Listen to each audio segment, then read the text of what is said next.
Okay, hello everybody. In today's video, we're going to be covering the Contest 2 for ACSL, the math section, the short problem section. So let's just get right into it. Question 1 is about prefix, postfix, and infix notation. And it's asking us to evaluate the prefix expression for all the numbers and treat them as their single digits. So the method I taught y'all in class was to think of each group as an operator, one number, and then another number. So that'd look like a plus 1, 2, for example. So we need to look for all of them that we can in the original equation. So here we have one, the plus 3, 5. That's one of them. We have the up arrow, which is the exponent symbol, up arrow 2, 2. Then we have this one, times 3, 5. And then we have this other one, times 6, 2. And then this other one, up arrow 3, 2. So we can simplify all of these into one number and then rewrite the equation. So the equation would now look like plus, minus, divide, times, I'll just write an x for times, x, 2, and then whatever 3 plus 5 is, which is 8, 4 divided 9 minus, and then 2 squared, which is 4, 1 divided plus, and then 3 times 5, which is 15. Don't worry that it's not one digit, it's in parentheses, so we're going to treat it as one number. And then 6 times 2, which is 12, and then 3 squared, which is 9. And now we have all these numbers. We do this exact same thing that we did on the first step. Look for groups of an operator, one number, and then another number, and then we cut it off. We only have 2 numbers per each group. So then we have, we can do minus 4, 1 here. It's a bit hard to see.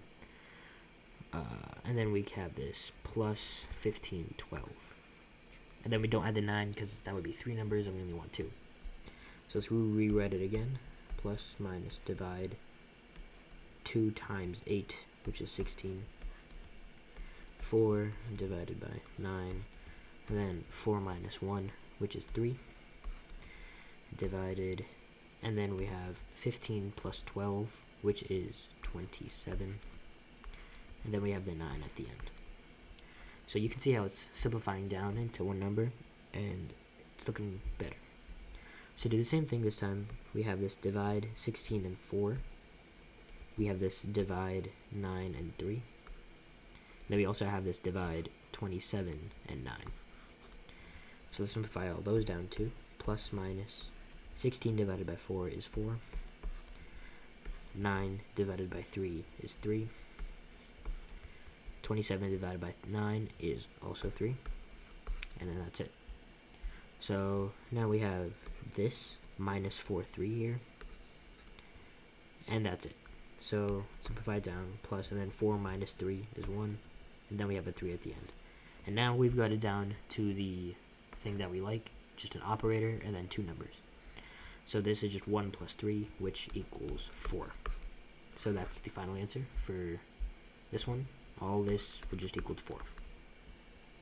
Alright, next problem, number 2. Convert this infix expression into postfix. So infix, if you remember, is just the normal way to write math expressions. And we're trying to convert this one into postfix. So same thing we're going to do, except instead of finding something like plus 2b and then creating it into infix, we're going to do the reverse. It'll make sense. So we have this plus 2b here. We have a squared, because it's just a to the 2 power. That's just 2 numbers and variables.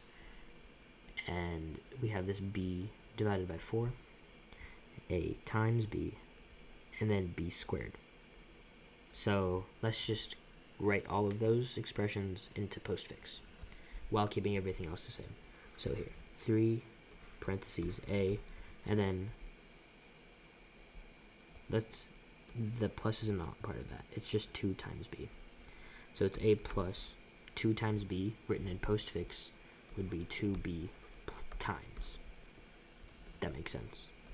And then we do divided by a squared in postfix would just be a 2, and then the up arrow, which is a sign for exponents, minus b divided by 4 in postfix is just b4 divide. And then rest of the equation is a times b would just be ab times, and then plus b squared would just be b2 up arrow, and then all of that is divided by 2. So looks a little wonky right now, but it'll get wonkier, don't worry. So now we have a plus this single number, we have this single number minus this single number, and then this single number plus this single number. So everything in the parentheses, we can bring it down to just one number now. And when I say number, number can be like as many digits and as many operators as you want, but it's for postfix, it'll just all count as one number. So here's just what I mean.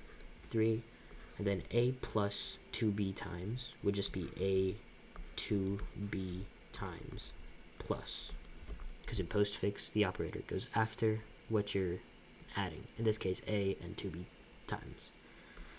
So hopefully that makes sense.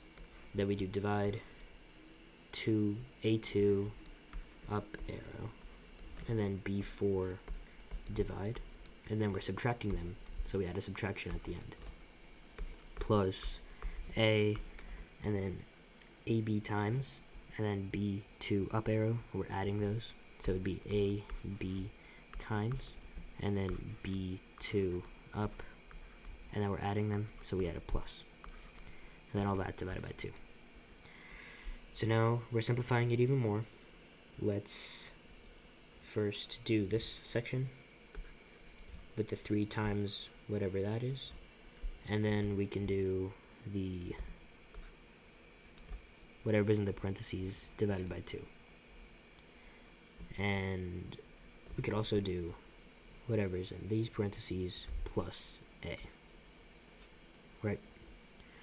So here we have 3 times whatever that is, so it'd be 3a 2b x plus, and then it's 3 times that, so we'd add a times there, all of that divided by all of this plus a, so we write all of that, a2 up, b4 divide, minus, and then a plus, because we're adding a to it. And then we do all of this divided by 2, so it would be ab times b2 up plus, and then 2 divide. And now we have this divided by this times this. So now we can just simplify. Let's do the times first. So we're multiplying these two together. Let's keep it 3a 2b times plus times divided by this times this. So it would be a2 up, b4 divide, minus a plus, and then the second number ab times b2 up plus 2 divide, and then since we're multiplying them, we add a multiply sign at the end. And now we're left with 2 numbers, you could call them this parentheses and then this parentheses, and we're dividing them. So let's just do that real quick. 3a 2b times plus times, and then the next number a2 up, b4 divide, minus a plus a, b times b2 up plus 2 divided x, and since we're dividing both of them, you'd have to divide at the end. So this would be your final answer. I know it's tedious and I know it's kind of difficult, but this is the hardest question on the exam. So if you can do this, you'll be on your way to a good score on the competition. Okay, Number 3, it's a lot easier. It's just simple bit string flickering. Evaluate the following 3 binary numbers and just simple operators in between them. So let's start with the ands. We always start with the ands. We do 0, 1, 1, 1, 0, and 1, 0, 1, 0, 1. And then we're anding that. So let's write and here. 0 and 1 is 0. 1 and 0 is 0. 1 and 1 is 1. 1 and 0, 0. 0 and 1 is 0. So that's what's in the brackets there. So now we're left with 1, 0, 0, 1, 1, or 0, 0, 1, 0, 0. So we're ORing that. 1 or 0 is 1. 1 or 0 is 1. 0 or 1 is 1. 0 or 0 is 0. 1 or 0 is 1. So that's our final answer.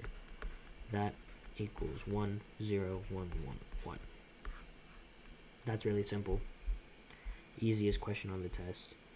And then the last question on the math portion, because number 5 is like a programming question. The last math question will be a more complex bit string flickering, but still pretty simple. So this one focuses on the circle and shift functions that we can do on the binary numbers. It's pretty simple. Let's start with the first one, L-circ 2 of that. So let's write the binary, add digit placeholders under them so it's easier to see where they go. And so this would be after the circling of 2 to the left, so everything would be shifted 2 over, like that. So it end up looking like this, with these 2 straggling. And since it's circle, we just circle them, we just circle them back over to the front, or back, we circle them to the back, and since it's circle, we keep the value there, so it would end up being a 0 and a 1 here. And then this just gets rid of. And then we R-shift 5 ones by 1, so it's 1, 1, 1, 1, 1. And then we just shift everything 1 over to the right. So this 1 would be straggling over here. And then since it's shift, not circle, when it goes all the way to the back, it'd turn into a 0, not a 1. So the final number there would be 0, 1, 1, 1, 1. And then we're ORing these 2 numbers. So we're ORing this number, and then we're ORing this number.